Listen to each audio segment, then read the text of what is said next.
Dear friends, we are going to start the new series Ruskin Bond. Lot of stories and lots of fun. Let's start the book. The name, Great Stories for Children. The writer name is Ruskin. First story 3. Let's start the story.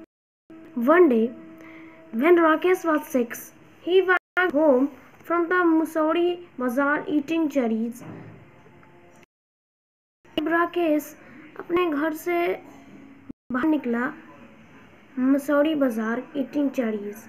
They were a little sweet, a little small bright red cherries, which had come all the way from the Kashmir Valley. Here in the Himalayan foothills, Rakesh lived. There were not many fruit trees. Soil was stony, and the dry cold winds stunted the growth of most plants. But on the more sheltered slopes, there were forests of oak and deodar. Rakesh lived with his grandfather on the outskirts of just where the forest began. His father and mother lived in a small village 50 miles away, where they grew maize and rice and barley in narrow, terraced fields on the lower slopes of the mountain. There were no schools in the village, and Rakesh's parents were keen that he should go to a school. As soon as he was a school age, they sent him to stay with his grandfather in Mussoorie. He had a little cottage outside. Rakesh was on his way home from school. He paid 50 paise for the bunch. It took him about half an hour to walk home, and by the time he reached, only 3 cherries left. Have a cherry, grandfather, he said as soon as he saw his grandfather in the garden. Grandfather took 1 cherry and Rakesh promptly ate the other 2. He kept the last seed in his mouth for some time, ran on his tongue until all the tang had gone. Then he placed the seed on the palm of his hand and studied it. Are cherry seeds lucky? Asked Rakesh. Of course. Then I will keep it. Nothing is lucky if you put it away. If you want luck, you must put it to some use. What can I do with a seed? Plant it. So Rakesh found a small space and began to dig up a flower bed. Hey, here, said grandfather, I have sown mustard in that bed. Plant it that shady corner where it won't be disturbed. Rakesh went to a corner of the garden where the earth was soft and yielding. He did not have to dig. He pressed the seed into the soil with his thumb and infiltrated it. Then he had his lunch and ran off to play cricket with his friends and forgot all about the cherry seed. When it was winter in the hills, a cold blew down from the snow and went hoo hoo trees, and the garden was dry and bare. In the evening, grandfather and Rakesh sat over a charcoal fire, and grandfather told Rakesh stories about people who turned into animals and stones, who lived in the trees, and beasts that jumped and stones that wept, and in turn Rakesh would read to him from the newspaper. Grandfather's eyesight being rather weak, Rakesh found the newspaper very dull, especially but grandfather wanted all the news. Then spring, when the wild duck flew north again to Siberia.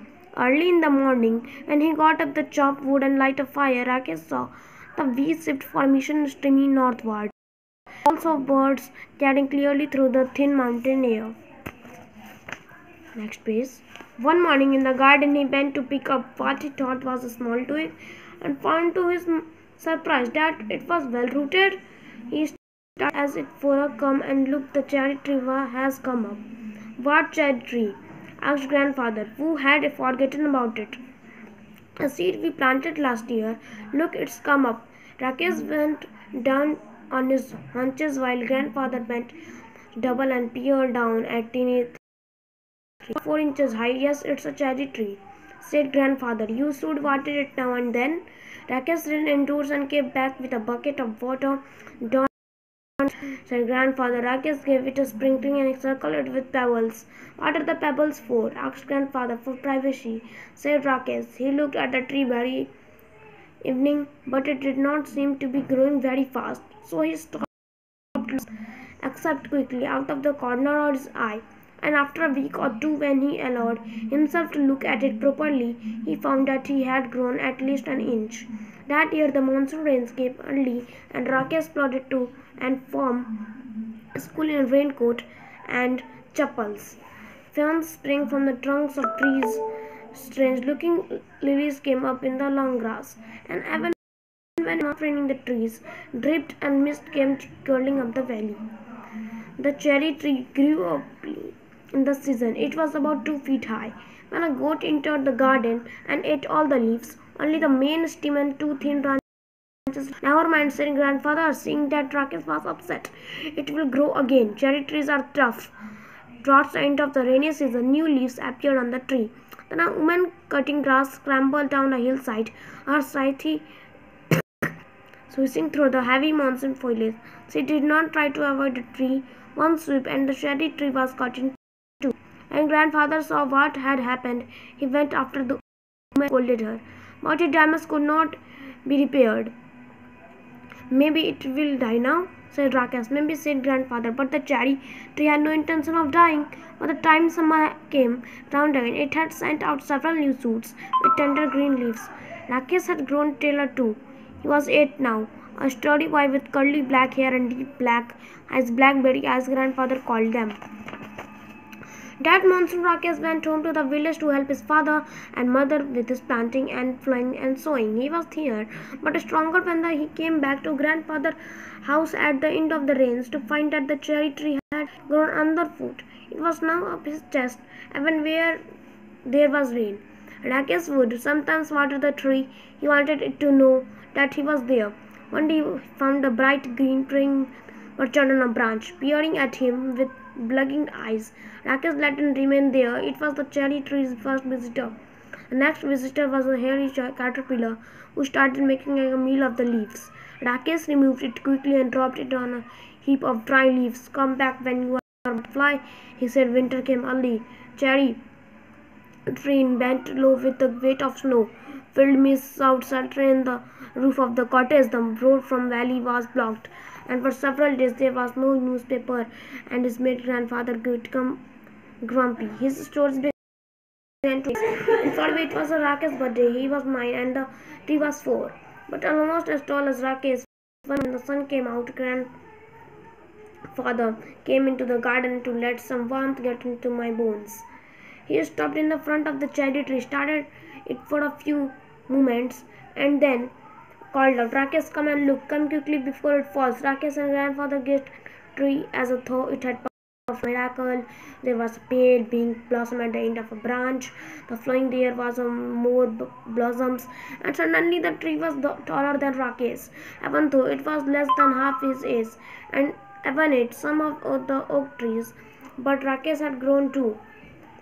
He could run and jump and climb trees as well as most boys, and he read a lot of books, although he still liked listening to grandfather's tales. In the cherry tree, bees came to feed on the nectar in the blossoms, and teeny birds picked at the blossoms and broke them off.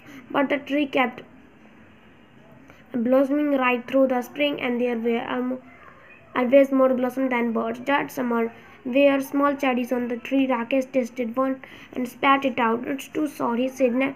They will be better next year, said grandfather. But the birds liked him, especially the bigger birds such as the bulbuls and sacred miniweeds, and they filtered in and out of the foliage, feasting on the cherries. On a warm sunny afternoon, when even the bees looked sleepy, Rakesh was looking for the grand without finding him in any of his favorite places around the house. Then he looked out of the bedroom window and saw grandfather kneeling on a canny chair under the cherry tree. There's just the right amount of shade here, said grandfather, and I looking at the leaves. They are pretty leaves, said Rakesh, and they are after grandfather had come indoors. Rakesh went to the garden on the grass beneath the tree. He gazed up through the leaves at the great blue sky, and turning on this side, he could see the mountains striding away the clouds. He was still lying beneath the trees when the evening back and sat down beside Rakesh, and they waited in silence until the stars came out and the nightjar began to call. In the forest below, the crickets and cicadas began turning up.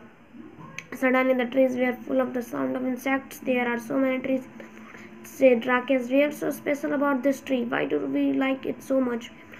Ourselves, said grandmother. That's why it is special. Just one small seed, and it touched the smooth bark of the tree. It had grown. He ran his head along the trunk of the tree and put his finger to the tip of a leaf. I wondered, he whispered. Is this what it feels to be God? The story of end. The end of the story. Now, special tree. Tomorrow, I will going to start the new story. The story name is The School Among the Pines. Okay, right. Bye.